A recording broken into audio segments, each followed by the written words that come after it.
अगर आपको भी पैसा रियल एस्टेट में कमाना है तो आप ऐसी जगह एयरपोर्ट के पास जितने भी एरियाज हैं वो सबसे ज़्यादा मैक्सिमम अप्रिशिएट करेंगे। और बेसिकली ऐसा क्यों होगा? क्योंकि आजकल के जो एयरपोर्ट्स हैं वो नए ट्रांसपोर्टेशन हब्स हैं, और नए ट्रांसपोर्टेशन हब्स हैं तो जो बड़ी बड़ी कंपनीज़ हैं वो अपना वहाँ आके ऑफिस सेटअप करना चाहती हैं। और तो जब वो वहाँ आके अपना ऑफिस सेटअप करेंगी तो वहाँ पे जॉब्स क्रिएट होगी, डायरेक्टली इनडायरेक्टली एयरपोर्ट के लिए भी और कंपनीज़ के लिए भी। हाउसिंग डिमांड बढ़ेगी तो रेजिडेंशियल की भी ग्रोथ होगी, कमर्शियल की भी ग्रोथ होगी, लॉजिस्टिक्स की ग्रोथ होगी, क्योंकि एयरपोर्ट से जो सामान आएगा बेसिकली एविएशन की ग्रोथ होगी, क्योंकि वहाँ पे मेंटेनेंस कैरी आउट किया जाएगा। और उसके बाद वहाँ पे डिफरेंट एक्सपोज इवेंट सारे हेल्ड होंगे, क्योंकि वो एयरपोर्ट उस जगह की कनेक्टिविटी को बेटर कर देगा।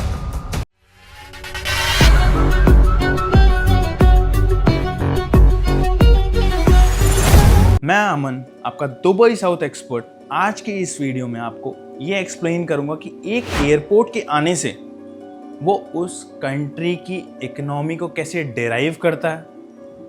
अगर एयरपोर्ट वहाँ पे आने वाला सिटी से भी दूर है तो वो आपको कैसे पैसा जनरेट करके देता है, आपकी इकोनॉमी में कैसे ऐड करता है।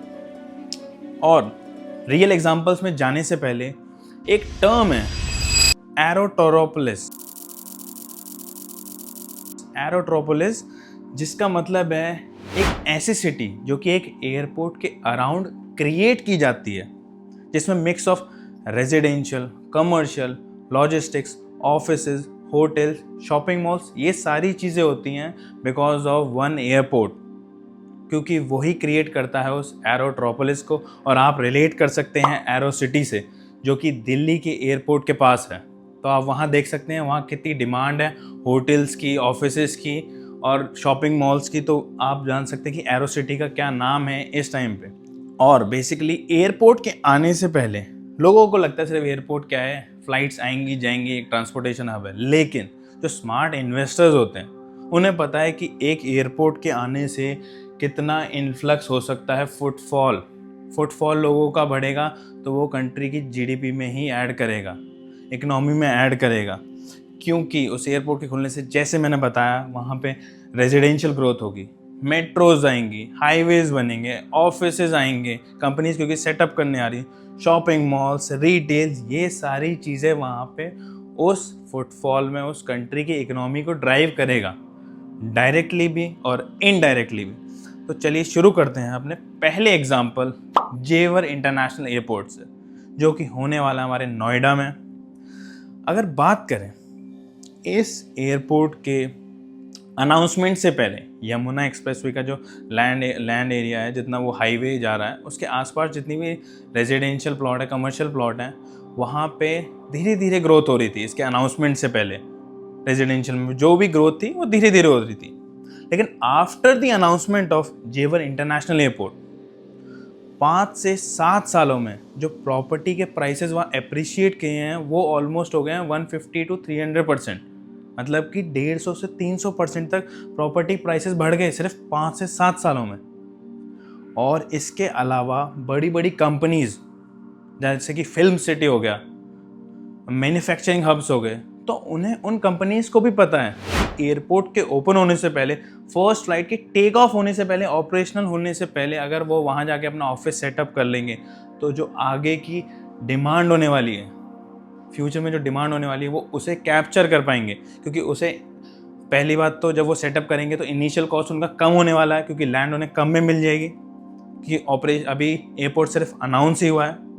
और उसके बाद जब वो फुली ऑपरेशनल हो जाएगा तो वो उसका सबसे ज़्यादा बेनिफिट कर पाएंगे जिन्होंने वहाँ पे रेजिडेंशियल में इन्वेस्ट किया है, जिन्होंने वहाँ कंपनीज ओपन करी हैं। तो अब चलते हैं अपने दूसरे एग्जाम्पल यूएसए की तरफ, जो कि है डेनवर एयरपोर्ट का। जब ये एयरपोर्ट अनाउंस हुआ था तो लोगों ने कहा इस एयरपोर्ट की कोई ग्रोथ नहीं है, क्योंकि ये सिटी से काफ़ी आउटस्कर्ट्स पे था, काफ़ी दूर था।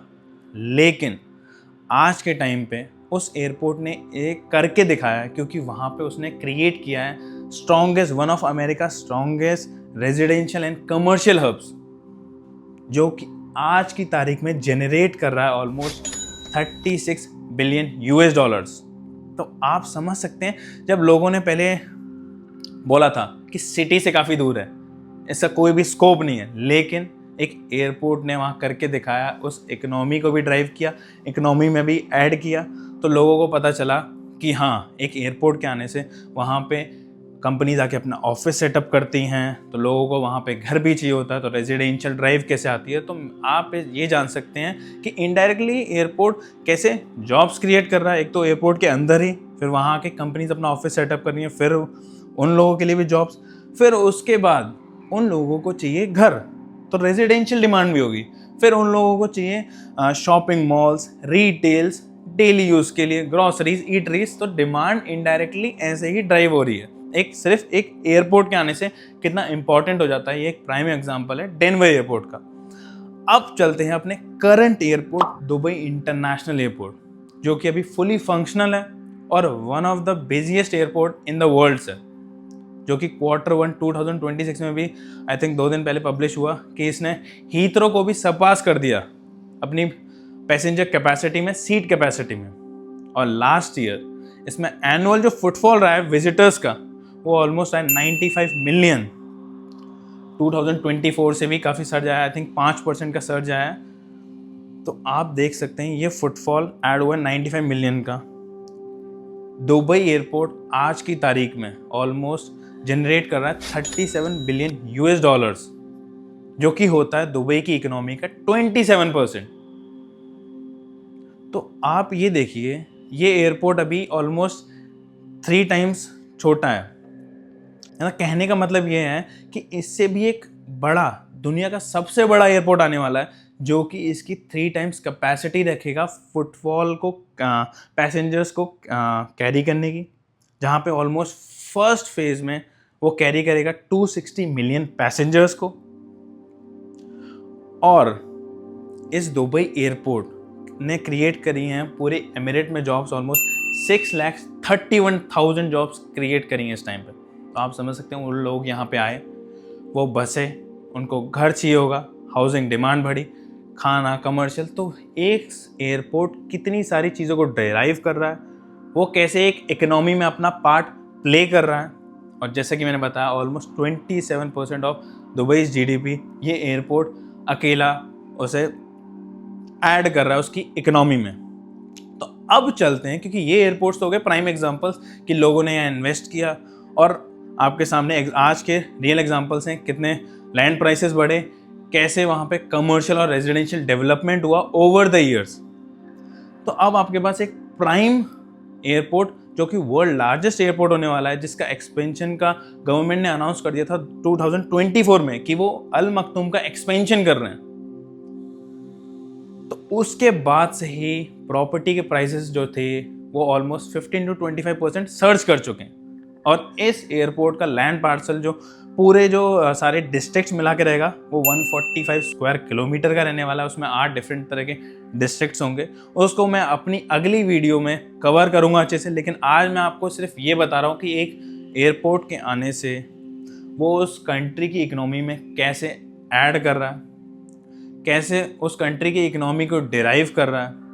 क्योंकि ये समझना इंपॉर्टेंट है कि एक एयरपोर्ट सिर्फ एक फ्लाइट्स टेक ऑफ और लैंड पे काम नहीं करता है, वो अपने साथ लेके आता है बिजनेसेस, ऑफिस, मल्टीनेशनल कंपनीज जो आके लोगों को यहाँ जॉब्स देती हैं। एयरपोर्ट तो जॉब दे ही रहा है, वो कंपनीज भी आके जॉब दे रही हैं। एक तो ये ट्रांसपोर्टेशन हब है, तो ये कनेक्टिविटी को उनके लिए बेटर कर दे रहा है। और जैसे मैंने आपको एग्जाम्पल समझाए, तो कंपनीज को पता है कि एयरपोर्ट के अनाउंस होने के बाद, होने से पहले कैसे चीज़ें डिराइव करती हैं, वहाँ प्राइस पर स्क्वायर फीट लैंड का प्राइस कैसे बढ़ता है धीरे धीरे। अगर वो इनिशियल फेज़ में अनाउंसमेंट के बाद वहाँ जाके सेटअप कर लेती हैं, तो सेटअप कॉस्ट काफ़ी कम रहता है। और जो लोग इन्वेस्टर्स होते हैं, वो वहाँ अगर पहले प्लॉट्स खरीद लेते हैं, हाउस खरीद लेते हैं, फ्लैट्स खरीद लेते हैं, अपार्टमेंट खरीद लेते हैं, तो एट द टाइम जब वो एयरपोर्ट ऑपरेशनल हो जाता है, तब उनको उन पैसों पे जो इन्वेस्ट किया था, वहाँ काफ़ी अच्छे रिटर्न्स देखने को मिलते हैं, अच्छा रेंटल देखने को मिलता है। अब बात करते हैं अल मखतूम एयरपोर्ट की, जो कि वर्ल्ड का सबसे बड़ा एयरपोर्ट होने वाला है, जिसकी passenger capacity almost 260 million passengers होने वाली है। ऑलमोस्ट 3 टाइम्स हो जाएगा ये हमारे करंट दुबई वाले एयरपोर्ट्स हैं। इसमें 400 गेट होने वाले हैं, 400 इलेक्ट्रॉनिक गेट्स, आप समझ सकते हैं 400 गेट। और इसमें आपके 5 पैरेलल रनवेज होने वाले, 5 पैरेलल रनवेज ये देखते हुए बनाया जा रहा है। तो ये एक कॉरिडोर है वहाँ पे, जैसे कि मैं आपको दिखाता हूँ। ये जो कॉरिडोर है ऑलमोस्ट दुबई साउथ का, ये पूरा कॉरिडोर इस लैंड पार्सल पे आपका आ रहा है वर्ल्ड लार्जेस्ट एयरपोर्ट, जहाँ आपके होने वाले हैं 5 पैरेलल रनवेज, बीच में ये है। और ये अलग अलग डिस्ट्रिक्ट्स में डिवाइडेड है, जो मैंने बताया मैं अगली वीडियो में कवर करूँगा। आप देख सकते हैं, अगर आप दुबई में अभी इन्वेस्टमेंट के लिए देख रहे हैं, स्पेशली इन दुबई साउथ, तो this is the place for you to invest.